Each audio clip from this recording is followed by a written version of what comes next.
오늘 여러분과 함께 볼 하나님의 말씀은 요한복음 4장 27절에서 38절까지의 말씀입니다. 제가 봉독하겠습니다. 하나님의 말씀입니다. 이때에 제자들이 돌아와서 예수께서 여자와 말씀하시는 것을 이상히 여겼으나 무엇을 구하시나이까 어찌하여 그와 말씀하시나이까 묻는 자가 없더라. 여자가 물동이를 버려두고 동네로 들어가서 사람들에게 이르되 내가 행한 모든 일을 내게 말한 사람을 와서 보라. 이는 그리스도가 아니냐 하니 그들이 동네에서 나와 예수께로 오더라.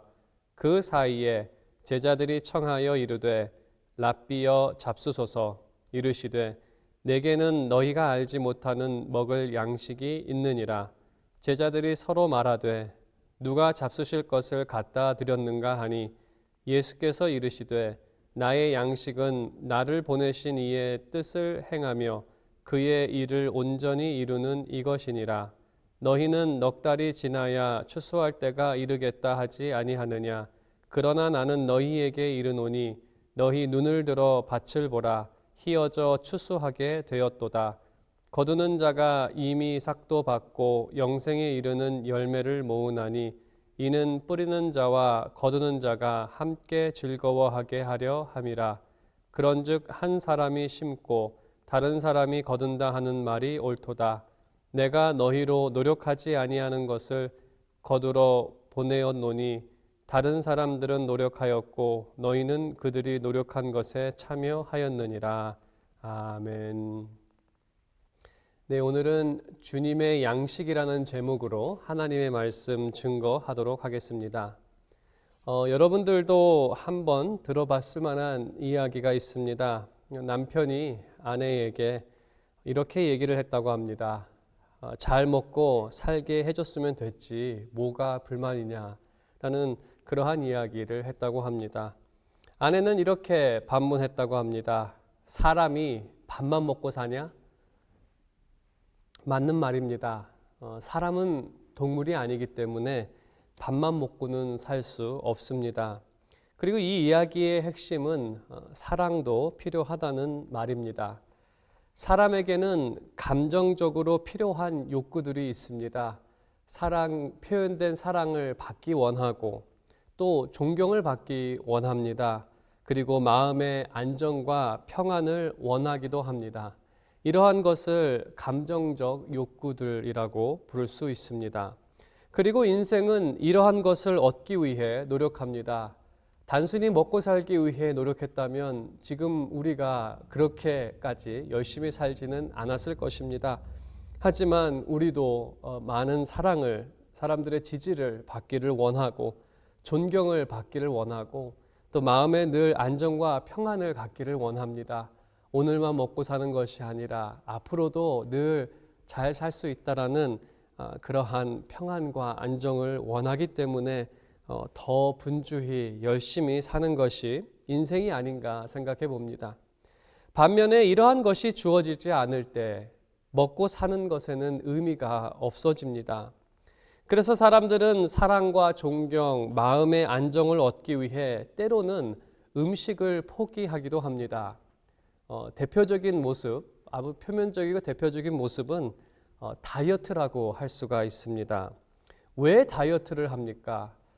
먹어서 얻는 만족과 기쁨보다 살을 빼서 얻는 기쁨이 더 크기 때문에 적지 않은 사람들이 다이어트를 하는 것 아니겠습니까?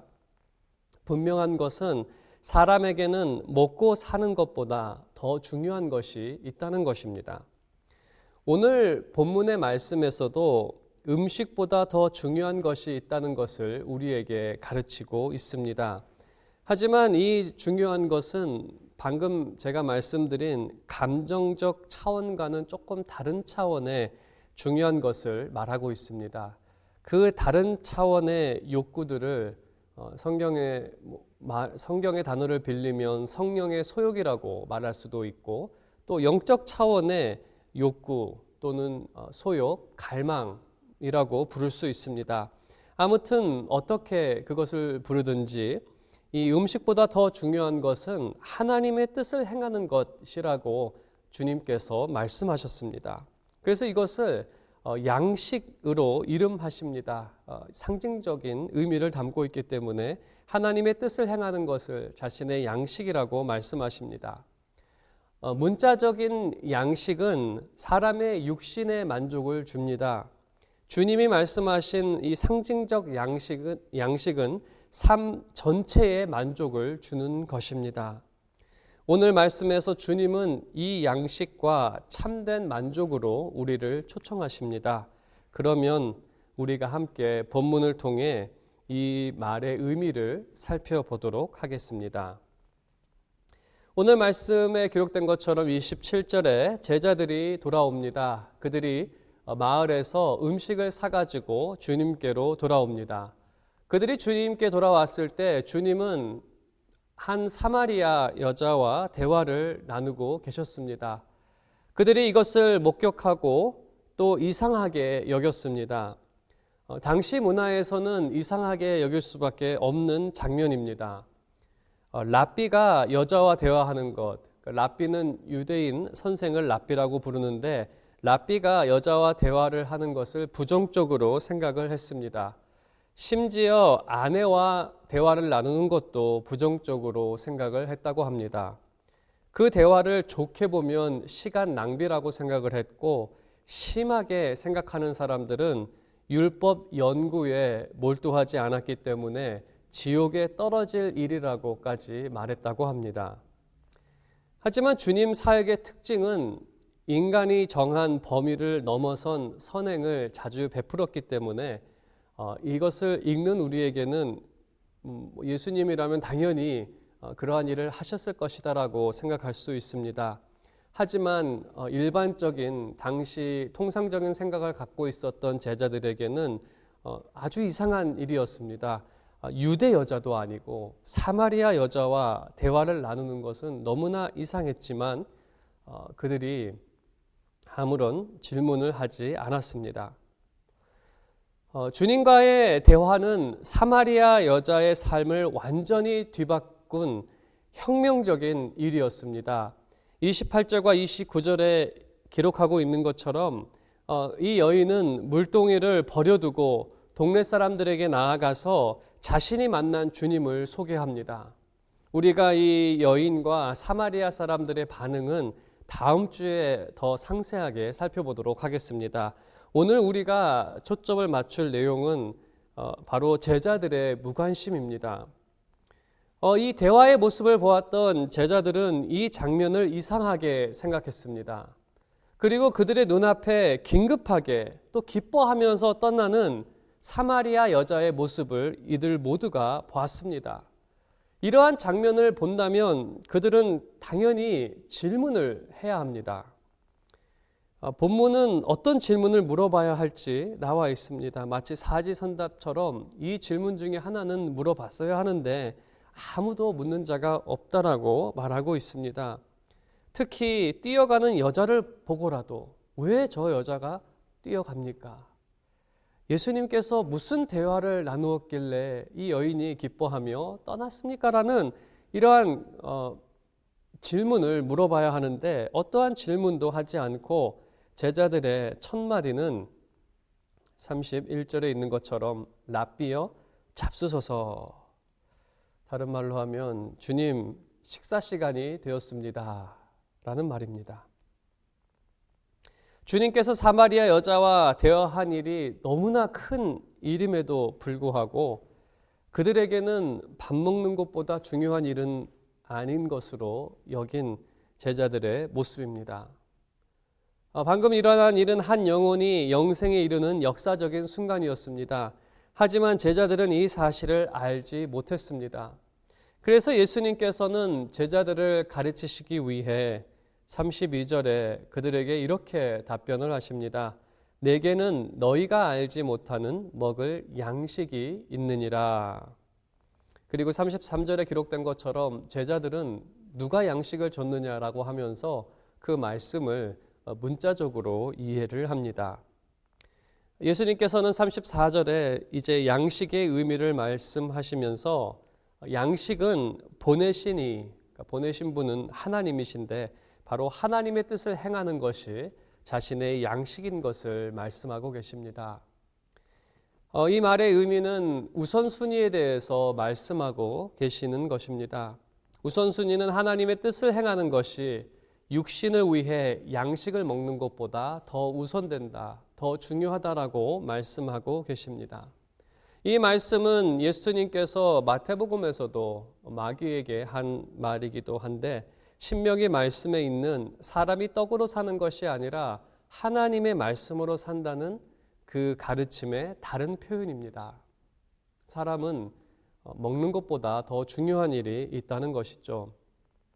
우리가 당시 주님의 상황을 조금 살펴본다면 주님은 육신적으로는 배가 고프신 상태였습니다. 그래서 제자들이 음식을 사러 마을로 갔다 온 것이고, 또 본문의 4장에 기록된 것처럼 예수님은 목까지 마르신 상태였습니다.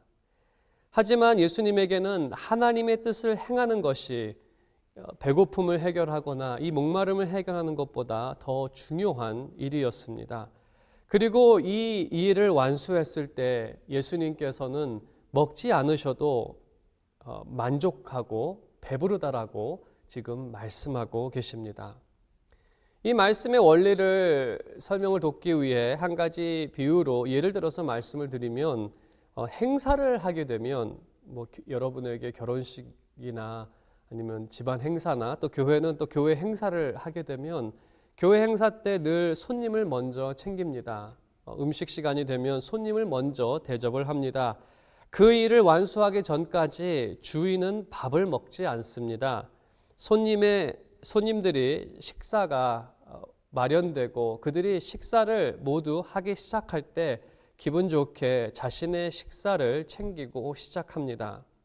밥이 떨어지는 경우, 식사가 부족한 경우에 손님 것을 먼저 챙깁니다. 빨리 이 일을 해결하기 위해서 손님 것을 먼저 챙기고, 심지어 자신이 못 먹더라도 굶더라도 다른 사람을 먼저 챙기는 것, 이 일을 완수하는 것, 이 일을 완수했을 때 모든 손님들이 다 만족하고 기분 좋게 이 행사가 마쳤을 때 오히려 그것을 통해서 얻는 만족이 더 큽니다. 비슷한 논리에서 예수님께서 말씀하시는 것입니다. 맡겨진 일이 우선순위라는 것, 그리고 이 일을 완수했을 때 참된 만족을 얻는다는 것, 그래서 이 일이 자신에게는 양식이라고 예수님께서 말씀하고 계십니다.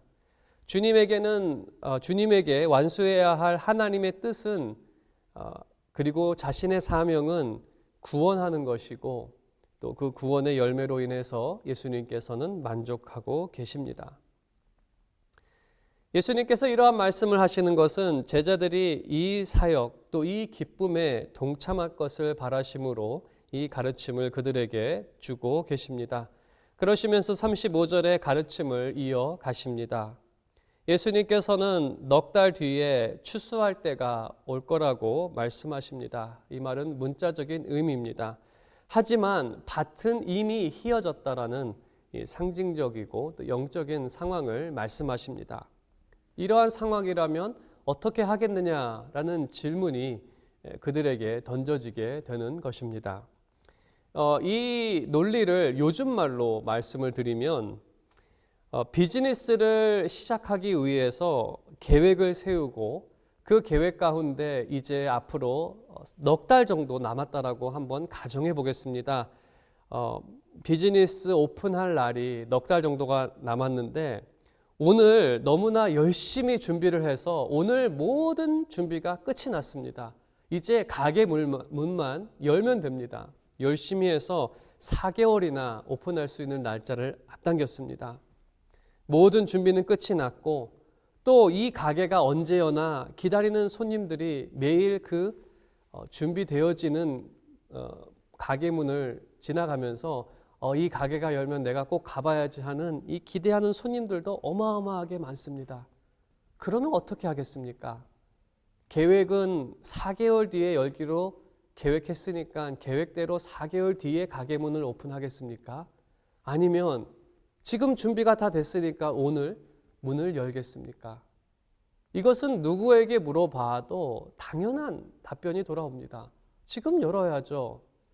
돈을 벌 수 있는 기회가 있는데 왜 그것을 4개월이나 기다리면서 그 기회를 미룹니까?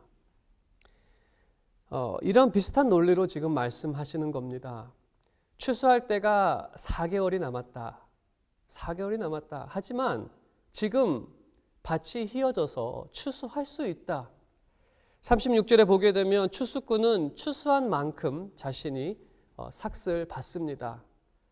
추수한 만큼 그 중에 몇 퍼센트를 자기 것으로 챙겨갑니다.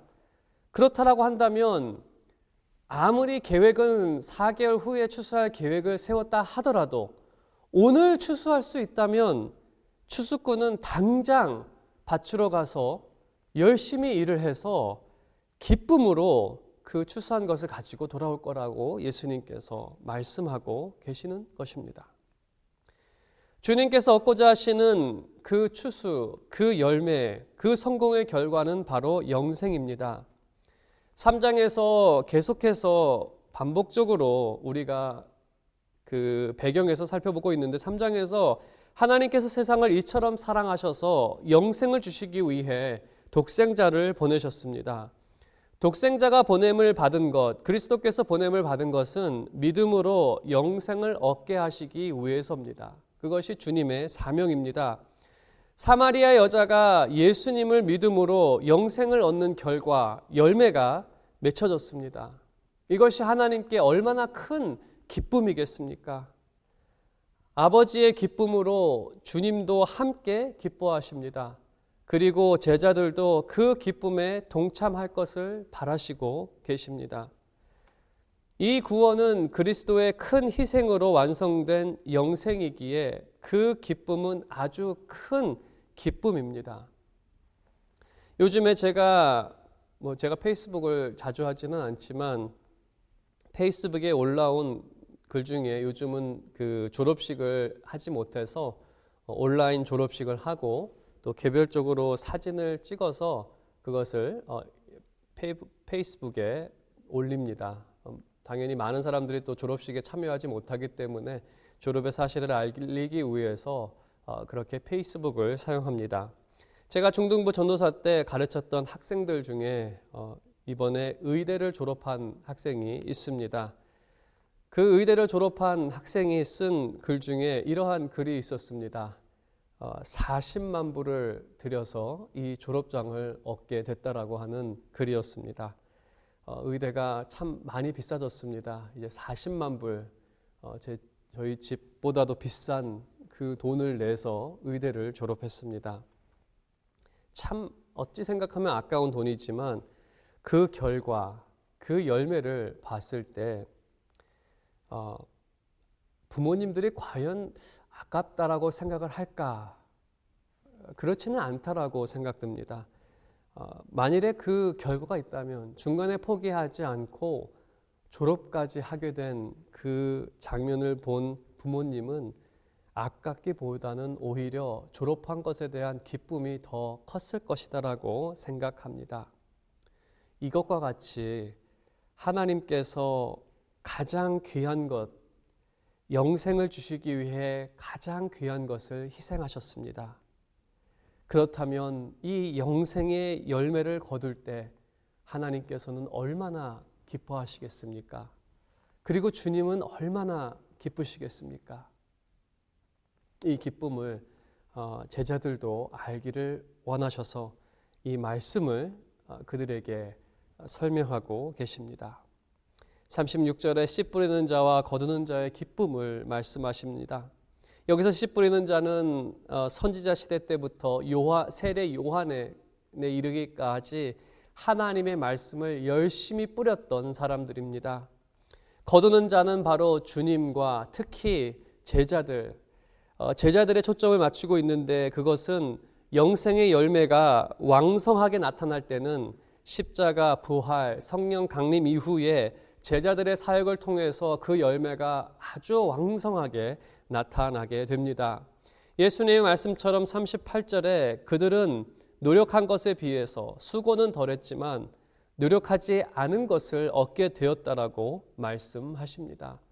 사실 하나님과 그리스도의 그 노력과 열심에 비해서는 정말 한 것이 극히 적은 일이기는 합니다.